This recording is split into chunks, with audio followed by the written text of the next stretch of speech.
is asking, what do you do if your boss takes all the credit?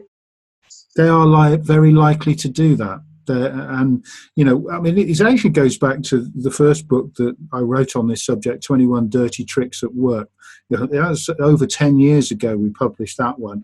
And if you look in there, one of the dirty tricks is creative magpie, where somebody sort of steals your work and claims it for their own. So it's not a new phenomenon. It's been going on for millennia, I'm sure.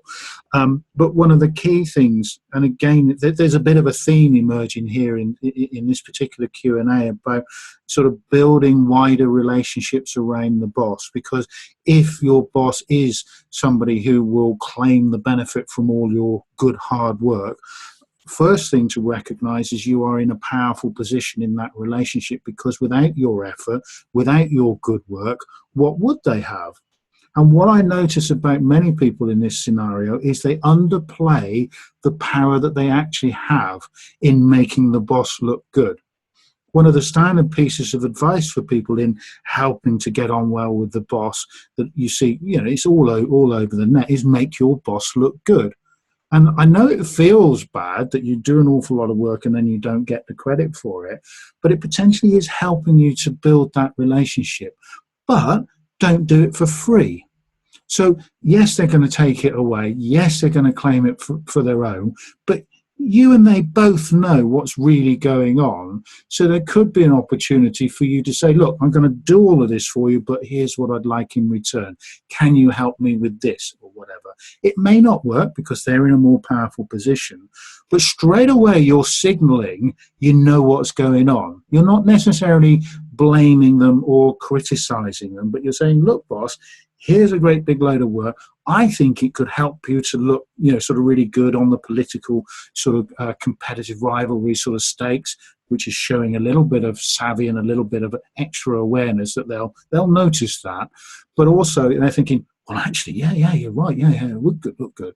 And while they're in that sort of a pleasant state of, wow, look at all of this, they might be more amenable to doing something to help you. And that's not to say always give, but if you're starting to try to have those sort of debates, starting to have those actually quite authentic sort of exchanges, you're almost putting them on notice that it's not going to go on forever. And subtly, if you are also growing your network around the organisation and can not betray the boss, not sort of go criticising the boss behind their back, because that's politically quite a dangerous thing to do, but certainly letting other powerful people knowing the contribution that you've made to this, there may well come a time where your boss overreaches themselves or leaves, and you can potentially be in a position to be the natural assumed successor, not just in your team, but in the wider political organisation in which you work. So certainly messaging and communicating the value that you're giving the organisation would be no bad thing.